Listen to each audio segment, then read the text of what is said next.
في بداية القرن العشرين كانت الإسكندرية مدينة مليئة بالحياة، وكانت الشوارع دايما فيها ضحك وضوضاء والناس عايشة حياتها في أمان. لكن في وسط الزحمة دي كان في سر مرعب بيختفي وسط الأزقة الضيقة في منطقة اللبان، سر خلى ستات كتير بتختفي فجأة بدون أي أثر، ولا حد كان عارف إن اللي ورا الجرائم دي مش راجل ولا عصابة، لكن 2 ستات الناس هتعرفهم بعد كده باسم رايا وسكينة. رايا وسكينة كانوا أختين من الصعيد جم اسكندرية في وقت صعب جدا. الحياة كانت قاسية والفقر كان بيطحنهم. رايا كانت أكبر من سكينة لكنها كانت الأخت الحنونة ولكن كانت قوية، وسكينة كانت العقل المدبر وكانت جريئة. بدأوا حياتهم في شغل بسيط لكن الظروف خلتهم يدخلوا في عالم مشبوه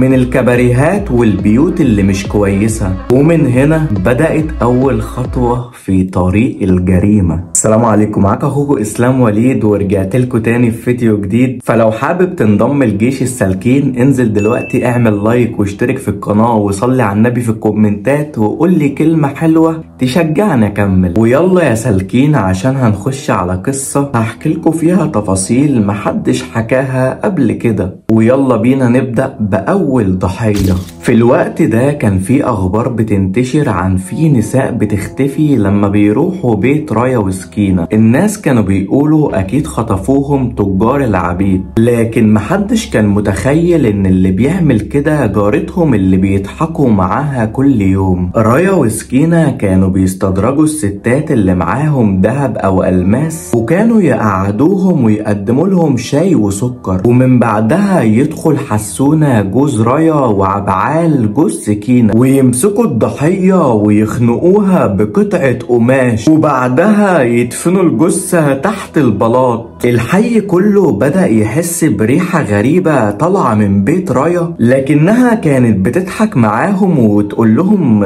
دي ريحة مجاري، ولأنها كانت ست اجتماعية محدش كان بيشك فيها ولا في كلامها. ولكن مع مرور الوقت زاد عدد المفقودين وزادت الريحة من بيت رايا، لحد ما في يوم اكتشفوا بالصدفة جثة تحت أرض بيت في شارع علي بيك الكبير، ومن هنا بدأت القصة تتكشف. جت رجال الشرطة وبدأوا يربطوا بين البلاغات وبدأت الشكوك تدور حوالين بيت رايا وسكينة. رجال الشرطة عملوا حملة تفتيش كبيرة واكتشفوا جثة مدفونة تحت الأرض في بيوتهم، والتحقيقات معاهم كانت صادمة والاعترافات كانت أبشع مما يتخيل أي حد.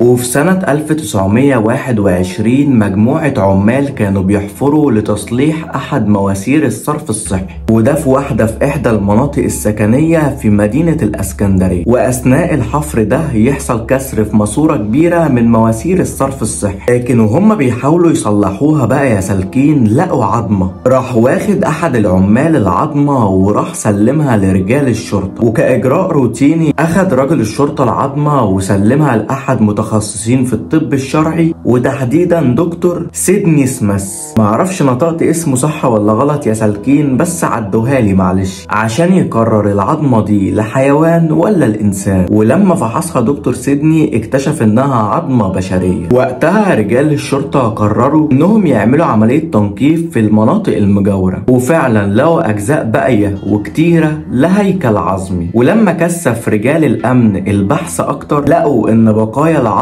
جاية من صرف صحي لأحد البيوت المجاورة وجاية لماسورة الصرف العمومية. واستدعى رجال الأمن دكتور سيدني سميث عشان يعاين بقايا العظم بنفسه. البيت كان بسيط جدا، الحوائط شكلها قديم ومتهالك ولكن البلاط متشال من الارض. وامر دكتور سيدني انهم يحفروا ويطلعوا اي هيكل عظمي مدفون، واول هيكل عظمي لقوه كان مدفون تحت الارض بعمق قليل جدا، وكان الهيكل لبنت شابه، ومن الواضح من حاله الجثه انها مش مدفونه من وقت طويل. وبعد فحص حاله الجثه تبين ان سبب الوفاه كان خنق بالايد. ولما كملوا بحث يا سالكين اكتشفوا 7 جثث مدفونين جنب بعض وكانها مقبرة جماعية. وبعد اكتشاف الجثث اكتشفوا رجال الأمن إن في 7 جثث تانيين مدفونين تحتهم وكانوا مرصوصين بنفس الشكل، والمنظر كان مرعب جدا ومخيف. محدش كان مصدق إن إزاي بيت عادي في منطقة سكنية زحمة طول الوقت يكون جواه عدد الجثث دي. إزاي حصلت كل الجرائم دي يا سالكين؟ وحصلت امتى؟ وازاي ان مفيش حد من الجيران او الناس اللي ماشيين في الشارع شك ان في حاجة في البيت ده؟ وازاي ما كانش فيه بلاغ واحد لحالة تغيب كانت ممكن تساعد رجال الامن انها تكشف القضية دي من بدري؟ وان لولا التسريب اللي حصل في المصرف العمومي ما كانش اي حد هيكتشف القضية دي. وتم ارسال ال 14 جثة لمصلحة الطب الشرعي، وبدأ دكتور سيدني يفحص جثة جثة عشان يحاول ان يكتشف خيط لاكتر قضية غامضة عدت عليه من ساعة ما وصل مصر. وفي خلال الفحص بدأ دكتور سيدني يحدد زمن الوفاة لكل جثة، وفي مدد متفاوتة لكل جثة، لكن اقدم جثة اتدفنت من 2 تقريبا، وكانوا كل الجثث لسيدات وكلهم ماتوا بنفس الطريقة، وكان من خلال الخنق بالايد، وده اتأكد منه من العلامات اللي باينة على رقبة كل جثة. واعمار الجثث تتراوح ما بين 18 ل 35 سنة تقريبا، وكل الجثث كان باين عليها آثار الختان، ودي عادة كانت عند المسلمين بس. وقدر من خلال الآثار دي يحدد هوية الجثث الدينية، وده شيء ممكن يساعد رجال الأمن في التحقيق. واللي لفت انتباه دكتور سيدني سميث أكتر إن كان بيبقى واضح من عظام الحوض إنها أنجبت مرة أو مرتين، لكن كل الجثث كانت محتفظة بشعر العانة. وده كان معروف وقتها في مصر ان الستات اللي بتشتغل في مجال الدعارة هي اللي بتعمل كده، وده كان خيط مهم جدا في القضية. ومن خلال مراجعة ملفات النساء المسجلة في سجلات الدعارة او العاهرات قدر رجال الامن تحديد هوية الجثث، والاجراء ده تم بسهولة لان الدعارة في مصر في الوقت ده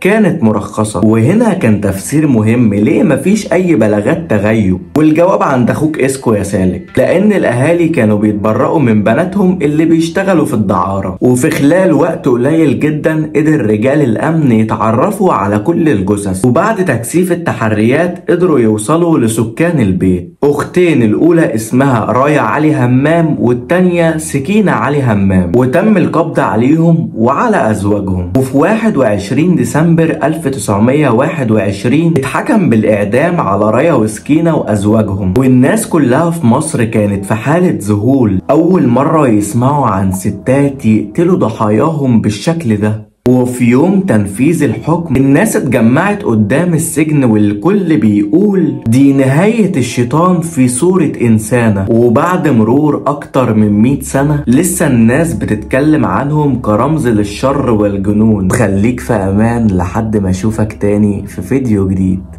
سلام.